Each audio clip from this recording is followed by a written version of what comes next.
Hindi pangarap ni Angela ang umalis ng bansa. Para saan pa kung nasa Pilipinas naman ang kanyang pamilya? Ang tanging taong nagparamdam sa kanya ng tunay na pagmamahal. Ngunit sa isang iglap, nagbago ang lahat. Nang makapangasawa ng ibang lalaki ang kanyang ina, nag-umpisa ang bangungot sa kanilang mga buhay. Ang lalaking akala nila'y magiging sandalan, naging halimaw sa kanilang tahanan. At ngayon, wala nang ibang paraan si Angela kundi ang lumayo, hindi para takasan ang problema, kundi para kumita ng sapat na pera para mailigtas ang ina mula sa isang mapanakit na asawa.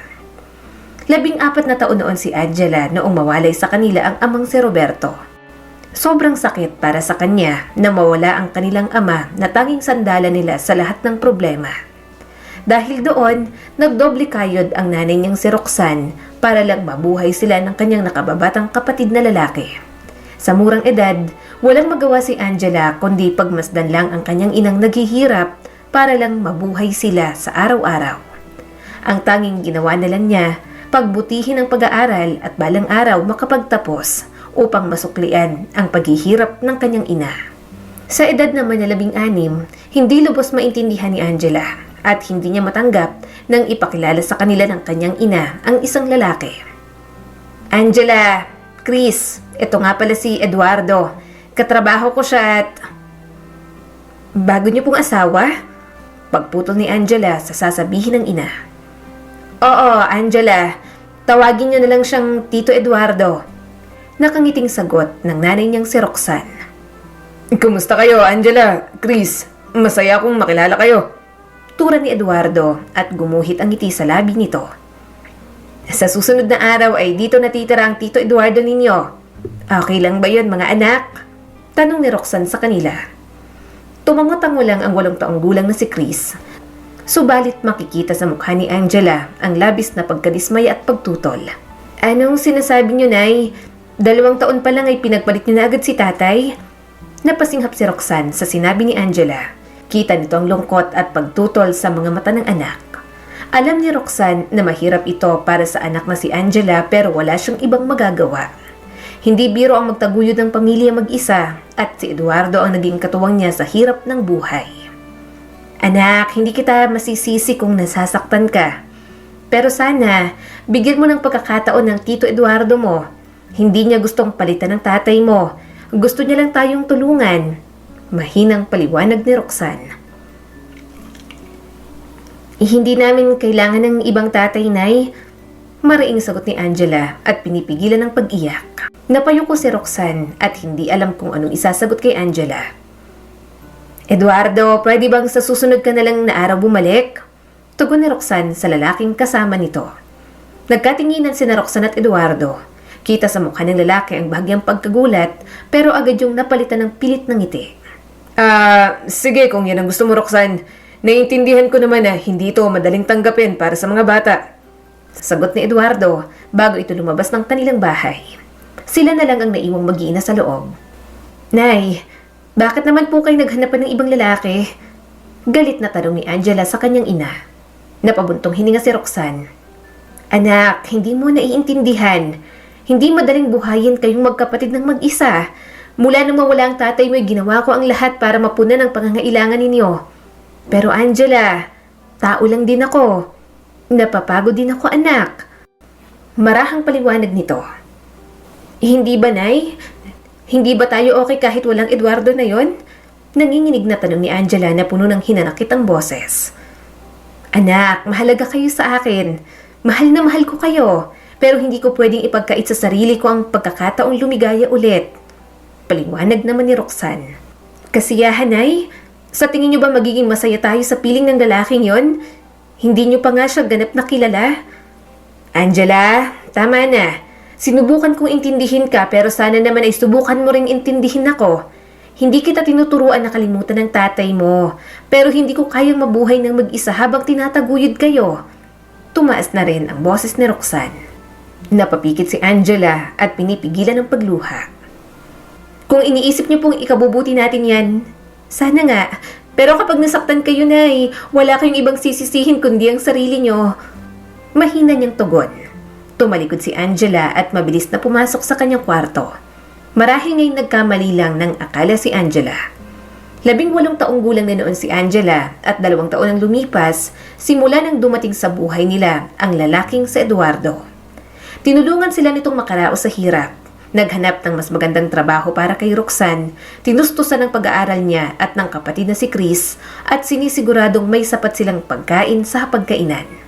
At sa unang pagkakataon mula nang mawala ang kanilang ama, nakita ni Angela ang ningning sa mga mata ng kanyang ina.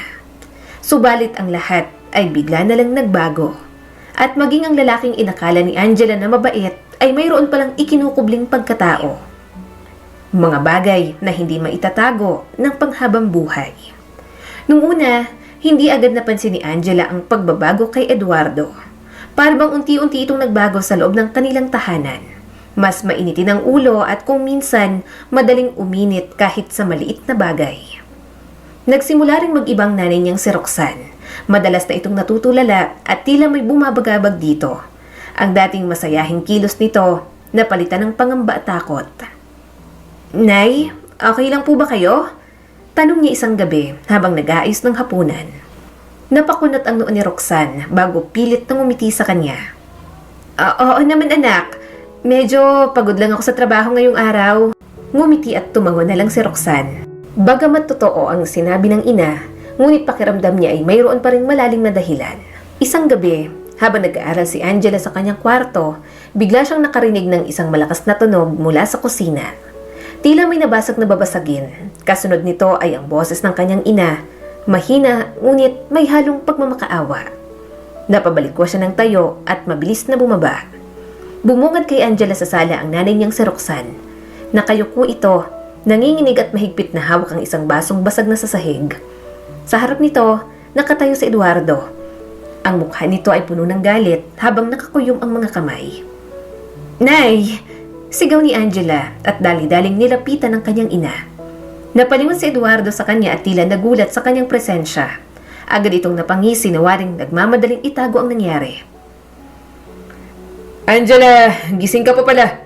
Pasensya ka at napalakas lang ang boses namin ng mama mo. Nito, pilit na nakangiti. Pero hindi naniniwala si Angela. Kita niya ang pamumula sa braso ng kanyang ina at bahagyang pamamaga sa pisngi nito. Nanlilisik ang mga mata ni Angela habang hinaharap si Eduardo. Huwag mo akong gawing tanga, Tito Eduardo. Anong ginawa mo kay nanay? Matigas niyang tanong. Napakamot sa batok si Eduardo at pilit na ngumiti. Iha, huwag kang mangialam sa usapan ng matatanda. Mag-asawa kami ng mama mo. Minsan ay nagkakaroon lang ng hindi pagkakaintindihan. Hindi pagkakaintindihan? Ano to, tanda ng pagiging mabuting asawa? Sabay turo sa pisngi ng nanay niyang namamagana. Angela, tama na. Mahinang sabi ni Roxanne at pilit na hinawakan ang kamay ng anak. Nanginginig ang boses nito na waring natatakot sa kung ano pang maaaring gawin ni Eduardo. Nay, hanggang ngayon ba naman ipagtatanggol niyo siya? Hindi makapaniwalang tanong ni Angela sa kanyang ina. Bumalik ka na sa kwarto mo, Angela. Gabi na. Matulog ka na. Utos nito sa kanya. Napasingap si Angela sa tono ng kanyang ina. Hindi niya inaasahan na mas pipiliin itong ipagtanggol ang lalaking paulit-ulit na siyang sinasaktan. Nay, ang hindi ko maintindihan kung bakit hinahayaan niyo siyang ganyanin kayo. Hindi na to pagmamahal. Hindi na to tama. Halos pasigaw na tugon ni Angela. Hindi mo naiintindihan, anak. Mahina ngunit mariing sabi ni Roxanne. Bakit hindi niyo po ipaintindi sa akin, ay? Tugon ni Angela. Umiling lang ang kanyang ina. Simula ng gabing yon, maraming nagbago. Bawat araw ay mas tumitindi ang tensyon sa kanilang tahanan. Si Eduardo ay mas madalas na nawawala, ngunit tuwing nandyan ito, nararamdaman ni Angela ang presensya ng takot sa kanilang bahay. Kauuwi lang ni Angela galing sa eskwelahan nang marinig niyang umiiyak na boses ng kapatid niyang si Chris. Mabilis siyang pumasok sa loob ng bahay at nakita ron ang kanyang kapatid at si Eduardo. Anong nangyayari dito? Tanong ni Angela. Mabilis naman siyang nilapitan ng kapatid na lalaki at mabilis na niyakap ng mahigpit. Ate! Tawag nito sa kanya. Nanginginig ang boses ni Chris habang yakap-yakap siya ng mahigpit. Chris, anong nangyayari? Bakit ka umiiyak? Tanong ni Angela. Nabaling ang tingin ni Angela kay Eduardo na nakatayo lang sa sulok ng sala. Tito Eduardo, anong ginawa mo kay Chris? Halos pasigaw niya ng tanong dito. Bahagya itong lumapit at pilit na nagpapakita ng ngiti. Wala, iha. Nagkakaproblema lang kami ng bata. Napagalitan ko lang siya ng konti. Paliwanag nito na may kasamang pilit na pagtawa. Hindi naniwala si Angela. Kitang-kita niyang takot sa mga mata ni Chris. Huwag mo kong gawing tanga, Tito Eduardo. Anong ibig mong sabihin na napagalitan mo lang siya ng kaunti? Hindi mo siya dapat ginugulpe. Matigas na sabi ni Angela. Habang nagsasalita si Angela, hindi napigilan ni Chris ang muling mapaluha. Ate, masakit. Bulong ni Chris at muling tumulo ang mga luha nito. Hinarap ni Angela ang kapatid at pinunasan ng mga luha nito. Nakapamaywang si Eduardo at unti-unting umukit ang galit na ekspresyon sa mukha ng lalaki. Dinidisiplina ko lang ang kapatid mo, Angela. Wala na ba akong karapatan? Hindi mo anak si Chris. At ito ba ang tinatawag mong disiplina? Yung takutin at saktan siya? Mas mabuti pang umalis ka na lang sa bahay na to. Mariing sigaw ni Angela habang niyayakap pa rin ang kapatid. Humakbang si Eduardo palapit na nanginginig sa galit ang buong katawan. Anong pinagsasasabi mong bata ka? Nakakalimot ka na yata kung sino ang tumulong sa inyo nung walang-wala kayo. Hindi ko yun nakakalimutan. Pero hindi ibig sabihin na may karapatan ka ng saktan kami. Hindi utang na loob ang tawag sa pananakit. Mariing sagot ni Angela at hindi umiwas ng tingin. Angela, tama na. Mahina ngunit nanginginig ang boses ni Roxanne na ngayon ay kararating lang at nakatayo sa may pintuan. Roxanne, itong anak mo walang respeto. Sigaw ni Eduardo at dinuduro si Angela. Nag-aalalang tiningnan ni Angela ang kanyang ina. Umaasang kakampi ito sa kanila. Ngunit imbes na ipagtanggol siya, lumapit ito kay Eduardo at hinawakan nito ang braso. Eduardo, tama na. Huwag mo na silang sigawan. Mahinang sabi ni Roxanne. Nay, nakita mo bang ginagawa niya? Sinasaktan niya si Chris. Gulat na sagbit ni Angela. Angela, huwag mo nang palalain ang sitwasyon. Kung sana'y marunong kayong makinig ay hindi sana lumalala pang mga bagay-bagay dito sa bahay. Malamig na tugon ni Roxanne. Bakit parang kasalanan pa namin? Tayo ang sinaktan. Si Chris at ikaw, Nay.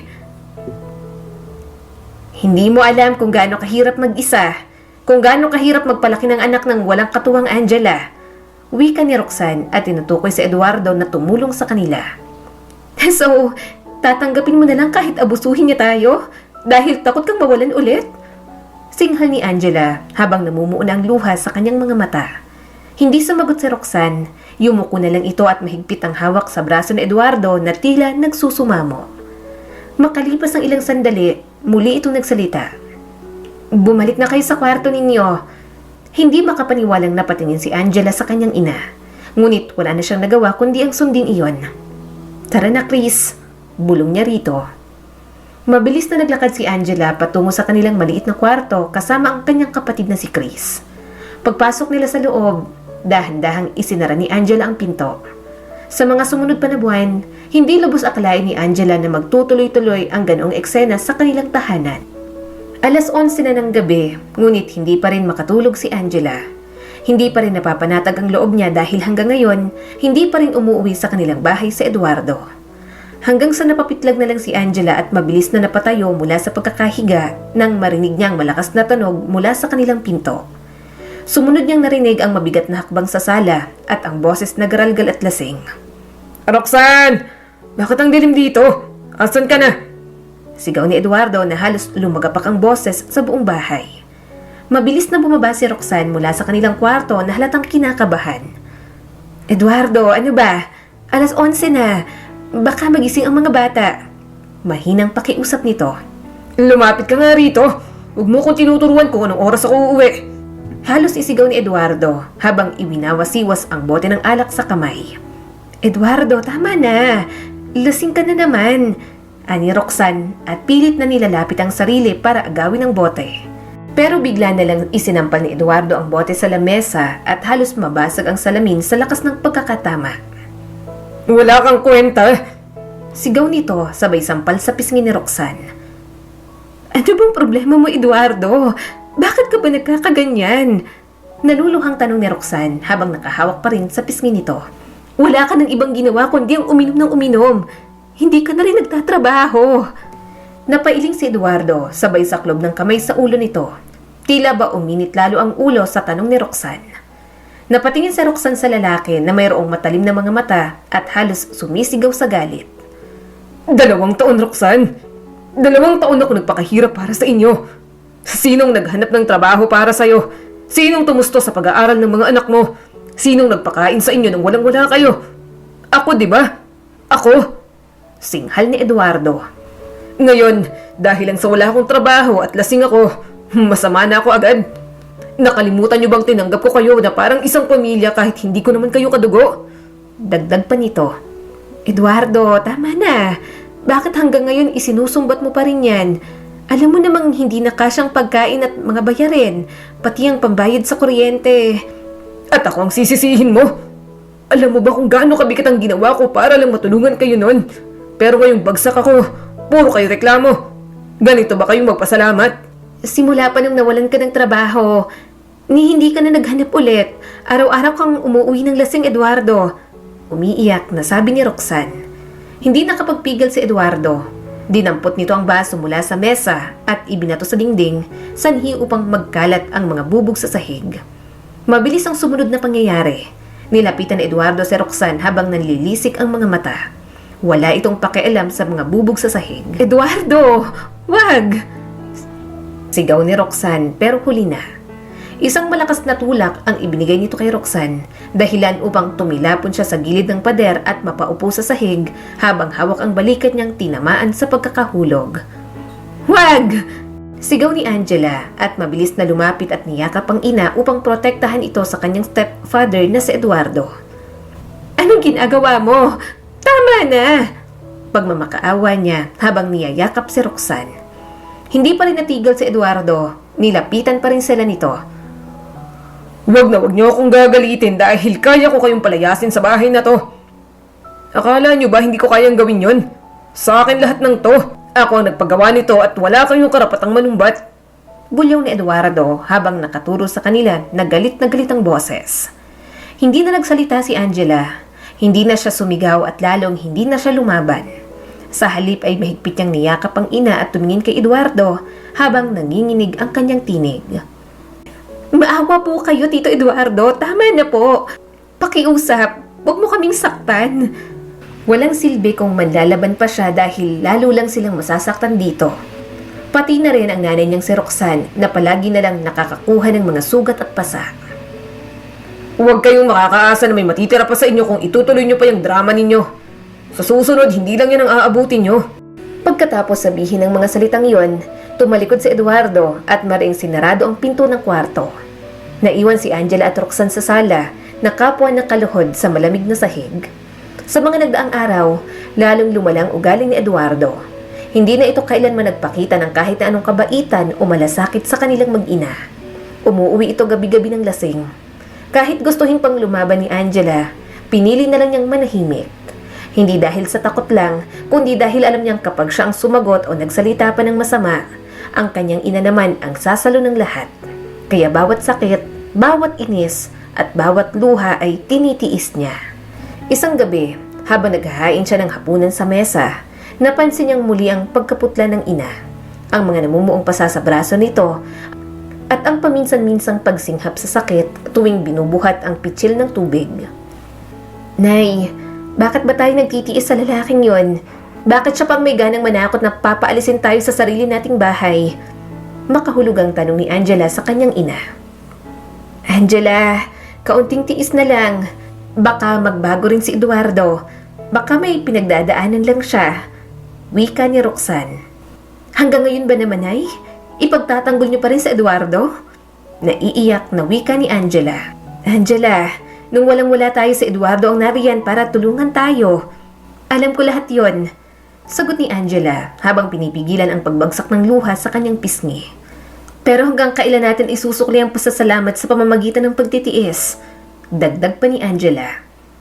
Anak, may utang na loob tayo sa kanya. Kung hindi dahil kay Eduardo ay paniguradong hindi ko na nakayanan pa na buhayin kayo. Pagmamatigas ni Roxanne. Utang na loob, Nay? Yun bang dahilan kung bakit mo hinahayaan na sinasaktan ka niya? Na minumura, binabastos at tinatrato niya tayo na parang mga basura? Mariing sambit ni Angela at halos nanginginig ang boses sa galit. Mabilis na naglakad si Angela paalis ng kanilang bahay at dumiretso sa eskwelahan. First year college pa lang si Angela at alam niyang nahihirapan ang kanyang ina, lalo pat ito na lang ang nagtatrabaho sa kanila. Habang si Eduardo ay tanging pag-inom na lang ang iniintindi. Hindi niya rin naman masisisi ang kanyang sarili na magalit sa kanyang ina dahil doon. Kinagabihan, habang kumakain sila ng hapunan sa kanilang maliit na mesa, maririnig ang nakabibinging katahimikan. "Roxanne, kailangan ko ng pera." Basag ni Eduardo sa katahimikan. Napalingon si Roxanne kay Eduardo na hindi makapaniwala. "Pera? Eduardo, hindi ba't ang dami na nating mga bayarin? Ang kuryente at tubig, mga gastusin sa bahay. Alam mo wala tayong sobrang pera ngayon." "May mga pangangailangan din ako, Roxanne. Kailangan ko ng pera para makapag-inom. Hindi ko kaya ng walang alak." Pagmamatigas na Eduardo, makikita sa mukha nito ang bahagyang pagkainis.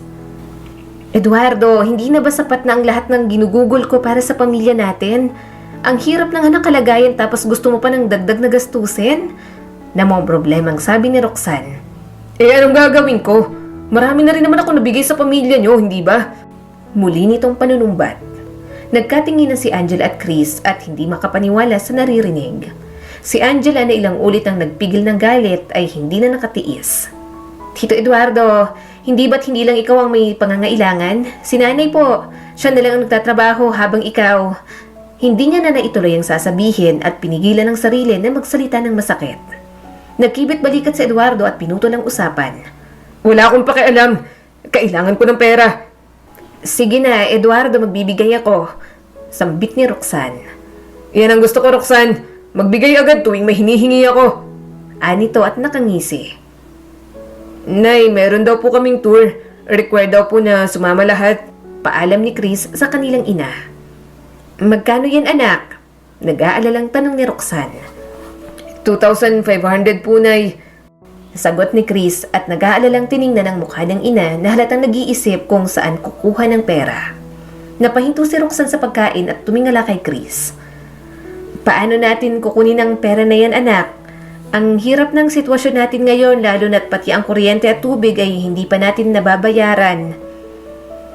"Nay, kung hindi po ako sasama ay mababa po makukuha kong grado sa lahat ng subject." Pabulong nitong sinabi. "Nay, bakit kung si Tito Eduardo ang humihingi ng pera binibigyan agad? Kami na nagsusumika pa nag-aaral ng mabuti. Parang hindi nyo na lang pinapansin. Naiintindihan ko naman po kung mahirap, pero paano naman po kami? Paano ang kinabukasan namin?" Mahabang litanya ni Angela. Nagkatinginan si Roxanne at Eduardo. Ang mga mata ni Roxanne ay puno ng pag-aalala, habang si Eduardo ay tila walang pakialam at nananatiling nakaupo at abala sa sarili nitong mundo. "Gusto ko lang naman pong makapunta sa tour para magkaroon ng mataas na marka." Dagdag ni Chris na may malalim na tinig. "Gagawin ko ang lahat ng makakaya ko, anak, pero sana maintindihan nyo rin na hindi ko kayang magbigay ng sobra-sobra sa ngayon." Pagpapaintindi ni Roxanne sa mga anak.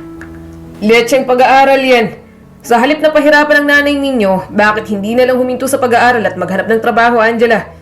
Pakikisali na Eduardo sa usapan. Mabilis na napatayo si Roxanne at mariing tiningnan si Eduardo. "Tama na, Eduardo. Pwede bang umalis ka muna? Mag-uusap lang kami ng mga anak ko." Pagsusumamo ni Roxanne. Di mag-usap kayo. Wala naman akong pakialam. Ang mahalaga nakukuha ko ang pangangailangan ko. Marami pa kayong dapat pagbayaran sa lahat ng naitulong ko sa inyo." Sambit ni Eduardo bago ito tumayo at umalis. Nang makaalis na ito, unti-unting bumagsak ang luha ni Roxanne.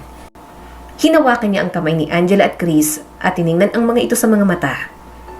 "Pasensya na mga anak. Alam kong nahihirapan kayo. Gusto ko kayong bigyan ng magandang kinabukasan." Bulong ni Roxanne at muling nagpatuloy. "Angela, Chris, hindi ko kayo pinababayaan. Alam kong mahalagang tour na yan lalo na't para sa inyong pag-aaral. Gagawan ko ng paraan kahit ano pa yan." Tumango si Chris, ngunit kitang-kita pa rin ang lungkot sa mukha nito. "Nay, kung talagang wala po ay okay lang. Pwede ko namang sabihin sa teacher ko na hindi po ako makakasama." Pero si Angela ay hindi makapaniwalang tumingin sa kanyang ina. Nay, bakit po ganon? Bakit parang mas mahalaga pa sa inyo ang bisyo ni Tito Eduardo kaysa sa amin? Alam niyo namang wala siyang ambag sa bahay tapos binibigyan niyo pa rin? Napaawang ang labi at nagulat si Angela nang bigla na lang tumama sa kanyang pisngi ang kamay ng nanay niyang si Roxanne. Nagulat din si Chris at agad na tumayo para protektahan ang kapatid. Nay, hindi makapaniwalang tura ni Angela. Huwag kang magsalita ng ganyan. Alam mo ba kung gaano kahirap ang sitwasyon natin? Alam mo ba kung gaano ako kapagod? Araw-araw ako nagtatrabaho para sa inyo. Galit na sabi ni Roxanne habang nanginginig ang boses. Tumulo ang luha ni Roxanne pero patuloy na nagsalita. Oo, alam kong mali. Alam kong walang kwenta si Eduardo. Pero hindi mo alam kung gaano ko natatakot. Natatakot na baka isang araw kapag pinilit kong patigilin siya, mas lalo lang siyang magiging marahas sa atin. Napatigil si Angela at unti-unting nauunawaan ang takot ng kanyang ina. Pero ang sakit at galit ay hindi pa rin nawawala. Kung ganun, hihinto na lang ako sa pag-aaral, Nay. Magtatrabaho na lang ako at babayaran ng perang isinusumbat sa atin ni Eduardo. Desididong sabi ni Angela. Bahagyang nagulat si Roxanne at mabilis na napailing. Anak, hindi mo naman kailangang gawin yan. Ayaw kong huminto ka sa pag-aaral. Gusto kong makapagtapos ka at makahanap ng magandang trabaho. Hindi pagsang-ayon na sabi ni Roxanne at mahigpit na napakapit sa braso ni Angela. Pero hindi ko na kayang makita pang paghihirap niyo, Nay. Ayaw ko na rin po kayong nakikitang sinasaktan ng lalaking yon tuwing wala kayong naibibigay na pera sa kanya. Umiiyak na wika ni Angela at mahigpit na niyakap ang ina. Napaluha si Roxanne sa sinabi ng anak. Angela, anak, hindi mo kailangang isakripisyo ang iyong pangarap para sa amin. Alam ko na mahirap ang lahat ng to pero gusto ko pa rin makapagtapos ka at magtagumpay sa buhay. Malumanay na sagot ni Roxanne habang mahigpit na nakayakap sa kanya. Handa ako magsakripisyo para sa inyo ni Chris, Nay. Kung ito na lang ang tanging paraan para magkaroon ng maginhawang buhay, gagawin ko, Nay. Kapag nakapag-ipon na tayo, ilalayo ko kayo kay Eduardo. Puno ng determinasyon na sabi ni Angela. Bagamat mahirap para kay Angela na talikuran ng pag-aaral, gagawin niya to upang matulungan ang kanyang ina at kapatid.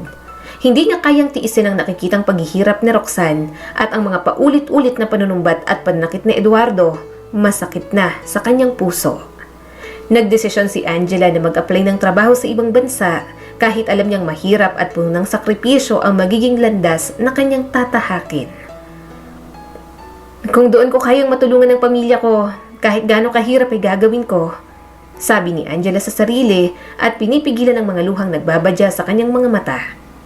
Alam niyang magiging malayo siya sa kanyang pamilya, pero sa pagkakataong yon, tanging ang sakripisyo at determinasyon ang makakatulong sa kanilang kasalukuyang sitwasyon. Walang sinayang na araw si Angela. Ilang agency ang pinuntahan niya na nag-aalok ng trabaho sa ibang bansa. Bawat araw ay hindi siya makapaghintay na makarinig ng balita mula sa agency. Hindi madali ang mga unang linggo. Kailangan niyang magsumite ng mga dokumento, magpasa ng medical certificate at sumailalim sa mga interview. Walang kasiguraduhan kung matutuloy pero hindi siya nawalan ng pag-asa. Makalipas ang 2 buwan, habang binabaybay ni Angela ang kalsada pauwi mula sa pamamalengke, nakatanggap siya ng tawag mula sa agency. Miss Angela, natanggap po kayo sa aming agency at qualified kayo para magtrabaho bilang domestic helper sa isang pamilya sa Hong Kong. Kung maaari ay maghanda na po kayo para sa final interview at mga requirements. Hindi makapaniwala si Angela sa narinig. Napayakap siya sa sarili at pilit pinipigilan ang mga luhang bumangon mula sa kanyang mga mata. Ang mga sakripisyo, ang mga gabing paghihintay at ang mga pagdududa sa sarili, lahat ng yon nagbunga ng isang malaking oportunidad para sa kanya. Nang matapos ang tawag, mabilis na nagpunta si Angela sa bahay at ipinagbigay alam sa kanyang ina ang magandang balita. Nay, natanggap po ako sa agency. Matutuloy na po ako sa Hong Kong bilang domestic helper. Umiiyak na wika ni Angela. Napuno ng kaligayahan ang puso ni Roxanne. Angela, anak, hindi ko alam kung paano kita pasasalamatan. Salamat sa sakripisyo mo, anak. Hindi ko po kayang iwan kayo, Nay. Pero alam ko na itong tamang desisyon. Magtitiis ako doon para sa inyo at para sa kinabukasan natin. Tugon ni Angela habang mahigpit na niyayakap ang ina.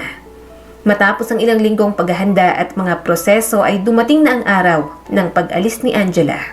Nay, Chris, makakabalik ako. Huwag kayong mag-alala. Ang lahat ng sakripisyo kay para sa ating pamilya. Magsusumikap ako doon at mabibigyan ko kayo ng magandang buhay. Pinagmasdan naman ni Roxanne ang anak habang naglalakad papalayo. Pagdating ni Angela sa Hong Kong, agad niyang naramdaman ang bigat ng kanyang desisyon. Good day, ma'am, sir. I'm Angela. Pakilala ni Angela sa mag-asawang amo. I don't care who you are. You will start working today. You need to take care of our child and do household chores. Tura ng babae. Yes, ma'am. I will do my best. I just want to remind you that we have high expectations here. Let's see if you can follow our standards. Tura ng lalaking amo. Hindi naging madali para kay Angela ang maging kasambahay, lalo pat hindi siya maswerte sa amo. Ang bawat utos ng mga ito sa kanya ay may kasamang pangiinsulto at walang kahit anong pagpapahalaga sa hirap ng kanyang trabaho. Lahat ng mga gawain sa bahay ay ipinapasa sa kanya, mula sa paglilinis, pagluluto, pamamalansya ng mga damit, at pangangalaga sa kanilang anak. Minsan, habang nag-aalaga siya ng bata ay inuutusan siyang linisin ang buong bahay at ayusin ang mga gamit ng kanyang mga amo, kahit napagod na siya mula sa ibang gawain. Isang beses siyang nagreklamo dahil sa labis na pagod, ngunit galit lang ang inabot niya mula sa mga ito. You have no right to complain. This is the only job you're here to do. Sagot ng mga ito sa kanya. Hindi natatapos ang mga araw na hindi siya ipinapahiya. Lalo pa niyang naramdaman ang bigat ng kanyang kalagayan ng isang araw, pinalo siya ng kanyang amo dahil sa pagkakamali sa isang simpleng gawain. Sa kabila ng lahat ng ito, pinilit niyang magtiis. Alam niyang lahat ng sakripisyo ay may dahilan. Hindi niya kayang isuko ang pangarap niyang makapagpadala ng pera at matulungan ang kanyang ina at kapatid. Kaya't nagpatuloy siya sa pagtitiis kahit na ang pakikitungo ng kanyang amo ay malupit. Makalipas pang isang buwan, unti-unti na rin nasanay si Angela sa kabila ng nakukuha niyang problema, physically at mentally. Anak, kumusta ka riyan? Ayos ka lang ba? Tanong ni Roxanne mula sa kabilang linya. Pilit nang umiti si Angela. Ayos lang po, Nay. Ipapadala ko na po ang unang sahod ko sa inyo. Salamat, anak. Hindi ko alam kung paano kita pasasalamatan. Pero huwag mong kalimutan ang sarili mo, ha? Opo, Nay. Huwag kayong mag-alala. Okay lang po ako. Nakangiti pa rin sagot ni Angela. Dumaan pa ang mga araw, linggo at buwan ng pagtitiis ni Angela. Ang trabaho ay naging mas mahirap at ang mga pang-aabuso mula sa kanyang amo ay nagsimula ng magbigay ng matinding sakit sa kanyang kalooban. Hindi lang pisikal na pagod ang nararamdaman ni Angela, kundi pati na rin ang sakit na dulot ng hindi makatarungang pagtrato ng mga ito sa kanya. Tuwing nagkakamali siya sa mga maliliit na bagay, inaalipusta siya ng mga ito at binabastos. May mga pagkakataong pinapagalitan siya ng walang dahilan at kahit mga simpleng pagkakamali, pinapalaki pa ng kanyang mga amo. Isang araw, habang abala si Angela sa paghuhugas ng plato, narinig niyang umiiyak ang bata mula sa kwarto. Galit na lumabas ang babaeng amo at nilapitan siya. What are you doing? Why is the child crying? Tanong ng amo habang nakatutok ang mga galit na mata kay Angela. I'm washing the dishes, ma'am. I can't do both at the same time. Paliwanag ni Angela. Oh, so now you're talking back? Galit na sabi nito. Bago pa makapagsalita si Angela, hinawakan siya ng babae at pinilit na ipasubsob ang kanyang mukha sa lababo. Please, ma'am, I'm sorry. I didn't mean to. Nagmamakaawang sabi ni Angela habang pilit na tinatanggal ang mukha mula sa lababo. Learn your place, Angela. If you can't do your job properly, then find another place. Sigaw nito bago siya marahas na binitiwan. Napahikbi si Angela sa ginawa nito sa kanya. Mabilis siyang naghugas ng kamay at pinuntahan ng batang umiiyak.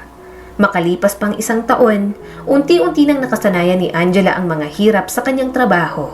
Bagamat hindi pa rin nawawala ang pang-aabuso mula sa kanyang mga amo, natutunan niya namang tiisin ang lahat upang makapagpadala ng pera sa pamilya. Nay? Anak, kumusta ka na riyan? Kumusta ang trabaho? Tanong ni Roxanne mula sa kabilang linya. Okay lang po, Nay. Kayo po? Sagot ni Angela at pilit nang umiti sa kabila ng hirap. Ayos lang kami rito, anak. Nauutal na tugon nito. May problema ba, Nay? Nag-aalalang tanong ni Angela. Oh, wala naman anak. Kailan ka pala ulit magpapadala? Nauutal na tanong nito. Nabigla si Angela sa tanong nito. Wala pang isang buwan noong nagpadala siya rito. Hindi ba't kapapadala ko pa lang sa inyo, Nay? Hindi makapaniwalang tanong ni Angela. Pasensya ka na anak. Ang bilis kasing maubos ng pera. Ang daming bayarin. Paliwanag naman ni Roxanne. Pilit tumango si Angela at iniintindi ang kanyang ina. Sige, kapag maaga kong makuha ang aking sahod ay magpapadala po ako kaagad. Maraming salamat Angela. O siya, hindi na kita aabalahin pa. Mag-iingat ka riyan. Paalam nito bago ibinaba ang tawag. Makalipas ang 2 taong kontrata, sa wakas ay matatapos na rin ang paghihirap ni Angela sa ibang bansa. 20 taon na si Angela noon. Mabilis siyang nag-impake ng kanyang mga gamit at pinilit niyang makaalis sa bahay ng kanyang amo na pinipilit pa siyang manatili at i-extend ang kontrata. Ngunit hindi na siya pumayag at ayaw niya nang makulong sa bahay na iyon. Mula sa airport, sumakay si Angela sa eroplano hanggang sa makarating siya sa Pilipinas. Dumiretso siya pauwi sa kanilang bahay, dala ang maliit na maleta at ilang pasalubong. Ilang beses niyang sinubukang tawagan ang kanyang inang si Roxanne pero hindi ito sumasagot. Kaya minabuti niyang sorpresahin na lang ito. Habang papalapit sa kanilang bahay, nakaramdam siya ng kaba sa kanyang puso. 2 taon din siyang hindi umuwi. 2 taon nagsakripisyo at nagtiis para lang makapagpadala sa kanyang pamilya. Ngunit sa paglapit niya sa maliit nilang bahay ay bigla siyang napahinto. May narinig siyang kalabog at sigawan mula sa loob. Tama na po, Tito Eduardo. Huwag niyo pong saktan si nanay. Narinig ni Angela ang boses ng kapatid niyang si Chris. Nakaramdam siya ng matinding kaba, ngunit unti-unti siyang pumasok sa kanilang bahay. Anong silbi mo kung wala kang maibigay na pera? Puro ka nilang palusot. Bakit hindi mo tawagan ang anak mo sa abroad at humingi ka ng pera? Sigaw ni Eduardo. Eduardo, tama na. Halos lahat ng pera ay sa'yo naman napupunta. Umiiyak na pakiusap ni Roxanne. Ngayon isusumbat mo sa akin ang naibigay mong pera. Hindi pa rin yun sapat sa mga naitulong ko sa inyo. Nahihibang ka na, Eduardo. Sobra-sobra na yun. Lumuluhang sabi ni Roxanne. Hindi na nagdalawang isip si Angela. Mabilis niyang binuksan ang pinto at tumambad sa kanyang pamilya. Nakaluhod ang kanyang ina sa sahig habang hawak ni Eduardo ang isang sinturon at ipinanghampas sa ina. Ate Angela, tawag ng kapatid niyang si Chris. Mabilis niya itong nilapitan at niyakap ng mahigpit. Chris, anong nangyari sa'yo? Bakit ang dami mong pasa? Sunod-sunod na tanong ni Angela habang pinagmamasdan ang buong katawan ng kapatid na puno ng pasa. Nagulat naman si Eduardo at napaatras.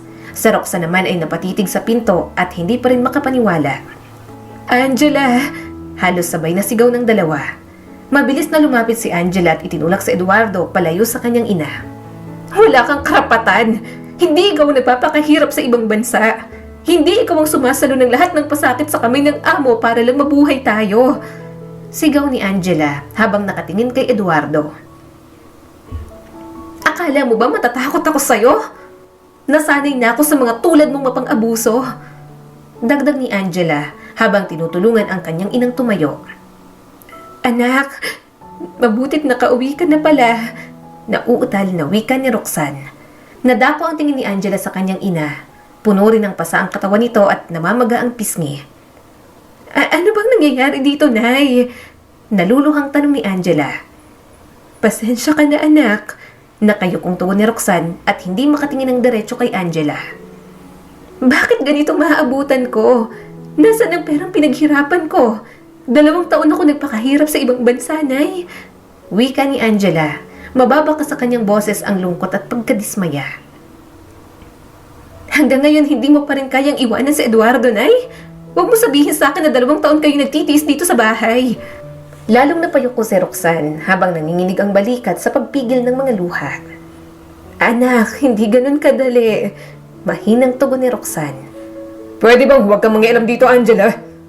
Bakit ka pa umuwi? Bakit hindi ka na lang nagtrabaho doon para may maipadala ka rito? Eh di sana, hindi ko masasaktan yung nanay mo. Singhal ni Eduardo at lumapit at nagtangkang agawin si Chris mula kay Angela. Pero mabilis niyang hinila palayo ang kapatid at buong tapang na hinarap si Eduardo. Subukan mo lang hawakan si Chris. Subukan mo lang, Eduardo. Tatawagan ko ang pulis at ipapakulong kita. May pasa ang kapatid ko, may sugat ang nanay ko, may mga ebidensya ako. Matapang niyang sigaw. Bahagyang napaatras si Eduardo. Ang tapang mo rin, ano? Ang akala mo ba matatakot ako sa ganyan? Subukan mong tumawag ng pulis at sisiguraduhin kong magsasama-sama tayo sa impyerno. Tandaan mo to, Angela. Hindi pa tayo tapos. Banta pa ni Eduardo bago tumalikod at umalis. Nang tuluyan na itong mawala sa kanilang paningin, napaupo si Angela sa sofa. Lumapit si Roxanne at umupo sa tabi nila. Anak, patawarin mo ko. Kung alam mo lang kung gaano ako nagsisisi. Nay, wala akong magawa kundi hayaan si Eduardo na gawin ang gusto niya, anak. Natatakot ako para sa amin. Para sa atin. Palagi niya kaming binabantaan na papatahin niya kami kapag hindi namin siya sinunod. Takot na takot ako, Angela. Araw-araw kong nabubuhay sa takot. Hindi na napigilan ni Angela ang pagbagsak ng mga luha. Marahan niyang hinaplos ang likod ng kanyang ina. Pero Nay, dapat noon palang iniwan mo na siya. Hindi mo kailangang tiisin ang lahat ng to. Hindi mo kailangang masaktan para lang manatili siya sa tabi natin. Akala ko kaya ko, anak. Akala ko maayos ko siya. Pero habang tumatagal ay lalo lang siyang nagiging halimaw. Halos pabulong ang boses ni Roxanne. Ngayon, tapos na ang lahat, Nay. Hindi mo na kailangang matakot. Kasama mo na ako. Hindi ko nahayaang may manakit sa inyo. Hindi na tayo babalik sa impyernong yon. Pero anak, babalik si Eduardo. Alam kong may gagawin yung hindi mabuti sa atin. Mabuti pang umalis na tayo rito. Pabulong na sabi ni Roxanne. Saan naman tayo pupunta, Nay? At isa pa, sa atin ng bahay na to. Siya ang dapat na umalis. Puno ng galit na sabi ni Angela. Huwag na nating alalahanin yun, anak. Ayoko mapahamak kayong dalawa. Kayo na lang ang meron ako. Huwag po kayong mag-alala, Nay. Ako pong bahala. Sisiguraduhin ko po na mabuburo na siya sa buhay natin. Matapang na sambit ni Angela na tila mayroong binabala. Kinagabihan, taimtim na naghintay si Angela kasama ang kanyang ina at kapatid sa pagdating ni Eduardo habang may kausap na pulis mula sa kabilang linya. Sigurado po ba kayo, Ma'am Angela? Nag-set up na kami. Kailangan lang namin ng kumpirmasyon na nandun na siya. Tanong ng pulis mula sa cellphone. Oo sir, babalik yun. Sinabi niya kanina. Gusto kong matapos na to. Gusto ko lang makalayang nanay ko at ang kapatid ko sa takot. Mariing sabi ni Angela. Copy, ma'am. Nakaabang na kami sa perimeter. Huwag kayong mag-alala. Paninigurado pa ng pulis. Hindi pa man niya na ibababa ang tawag ay bigla nang bumukas ang gate. Malalakas ang yabag ng mga paa. Halatang lasing sa Eduardo. Nakataas ang kuwelyo ng damit nito at may hawak itong bote ng alak. Angela! Akala mo ba makakatakas kayo sa akin, ha? Pasigaw nitong tawag habang binubuksan ang pinto. Mabilis na tumayo si Angela at hinarap ito. Ano bang kailangan mo, Eduardo? Hindi ba't malinaw ng usapan? Layuan mo na kami. Bakit? Bahay ko rin to. Asawa pa rin ako ng nanay mo. Pasigaw nitong sagot, sabay hampas ng bote sa mesa. Napapit lang si Roxanne at Chris na naroon sa likod ni Angela. Bigla nitong tinulak si Roxanne at sinugod si Angela. Pero bago pa ito makalapit, biglang bumukas ang likurang pinto at nagsulputan ng dalawang pulis. Tigil! Sigaw ng isa habang tinutukan ng baril si Eduardo. Ulang kikilos! Ikaw, Eduardo San Pedro, inirereklamo ka sa kasong domestic abuse, child abuse at physical assault. Walang basehan yung mga kaso na yan. Wala kayong ebidensya. Sigaw ni Eduardo habang nagpupumiglas.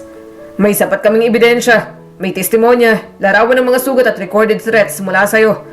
At lahat ng yan, isinumite na sa barangay at sa pulisya. Seryosong sabi ng pulis. Mabilis na dinampot si Eduardo at pinasasan. Bitiwan niyo ako! Hindi niyo alam kung sino ako. Patuloy nitong sigaw habang pinapasok siya sa mobile ng pulis. Patuloy nitong sigaw habang pinapasok sa sasakyan ng mga otoridad. Habang papalayo ang sasakyan, hindi napigilan ni Roxanne ang paghikbi. Nang mga sandaling yon, tuluyang nakahinga ng maluwag sina Angela, Chris at Roxanne. Sa unang pagkakataon sa napakatagal na panahon ay nakaramdam sila ng kapayapaan. Anak, salamat. Kung hindi ka dumating ay baka hindi na kami nagising sa bangungot na to. Mahinang wika ni Roxanne habang nakahawak sa kamay ni Angela. Ngumiti si Angela kahit may luha pa sa kanyang mga mata. Wala pong anuman, Nay. Wala na pong makakapanakit sa atin. Magsisimula po tayo ulit. Humawak si Chris sa braso ni Angela at mahinang nagsalita. Ate, pwede na po ba tayong maging masaya? Ngumiti si Angela at hinalikan ito sa noo. Oo, Chris. Simula ngayon, tayo nang magtatayo ng sarili nating tahimik at masayang tahanan. Pero hindi na rito. Ano ang ibig mong sabihin, anak? Tanong ni Roxanne. Bebenta na po natin ang bahay na to, Nay. Lalayo na po tayo sa lugar na to para hindi na tayo mabalikan pa ni Eduardo. At para na rin makalimutan natin ang mga bangungot na nangyari dito. Mahabang paliwanag ni Angela. Huwag po kayong mag-alala, Nay. Mayroon po akong naipon na makakatulong sa atin. Tsaka babalik po ako sa abroad para magtrabaho ulit. Dagdag pa ni Angela. Anak, hindi mo naman kailangang gawin to. Muling sabi ni Roxanne habang pinipigilan ng pagluha. Kailangan, Nay, para kay Chris, para sa inyo, at para sa ating kinabukasan. Hindi nagtagal na isang katuparan nila ang plano. Naibenta nila ang lumang bahay. Bagamat masakit lisanin ang lugar na kanilang kinalakihan, alam nilang ito ang tamang hakbang para makapagsimula sila ulit. Bumili sila ng bahay sa probinsya ng Laguna. Doon ay muling bumalik ang sigla sa mukha ni Roxanne at Chris. Si Chris ay nakapag-aral na muli, habang si Roxanne naman ay nagsimula ng munting negosyo. Isang maliit na karinderya na suportado ni Angela. Matapos maayos ang lahat, muling lumipad si Angela patungong abroad sa kabila ng hindi kaaya-ayang karanasan niya noon bilang OFW. Sa kabutihang palad, mababait na ang napuntahan niyang amo. Tinuring siyang parang kapamilya at hindi alipin. Binibigyan siya ng sapat na pahinga at pasahod. Sa kauna-unahang pagkakataon, naging magaan ang trabaho niya sa ibang bansa. Buwan-buwan siyang nagpapadala ng pera sa ina at kapatid at madala silang nagbe-video call. Unti-unti ay nakapagsimula rin sila ng ipon at nakabili pa ng sariling tricycle na ginamit na Roxanne sa kanilang negosyo. Si Chris naman ay naging honor student at pinangarap na maging guro balang araw. Makalipas ang 5 taon, bumalik si Angela sa Pilipinas, hindi na bilang isang domestic helper, kundi bilang isang matagumpay na negosyante. Nakapagpatayo siya ng maliit na travel and remittance business sa tulong ng kanyang mga amo na naniniwala sa kanyang kakayahan. Pagbaba niya ng eroplano, sinalubong siya ni Roxanne at Chris sa airport. Si Chris ay binata na, matangkad at maayos ang tindig. Si Roxanne naman, halatang mas palusog, mas masigla at puno ng ngiti sa mukha nito. Welcome back, anak! Sabay na bati ng mag-ina habang mahigpit ang yakap sa kanya. Sa huli, nagkaroon ng masaya at magandang buhay si Angela kasama ang kanyang ina at kapatid. Nakapagtapos din ng kolehiyo ang kapatid niyang si Chris at naging isang matagumpay na guro. Si Roxanne naman ay masaya sa kanilang negosyo at hindi na pinangarap na muling mag-asawa.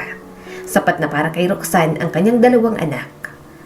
Ang kwento ni Angela ay magsisilbing paalala na kahit gaano kahirap ang pinagdaanan, may pag-asa pa ring magsimula muli. Hindi kailanman tama ang pananakit, pisikal man o emosyonal, at may karapatan tayong lahat na lumaban para sa dignidad at kapayapaan ng ating pamilya. Sa tapang, determinasyon at pagmamahal ay kaya nating bumangon mula sa mga sugat ng nakaraan at itayo ang mas magandang kinabukasan. Ang tunay na tagumpay ay hindi lang nasusukat sa kayamanan, kundi sa kaligtasan, pagmamahalan at katahimikan ng ating puso at sa ating mga tahanan. Muli, ito po si Skylar Guro at sana'y may bago na naman kayong natutunan sa kwento natin ngayon. Maraming salamat po.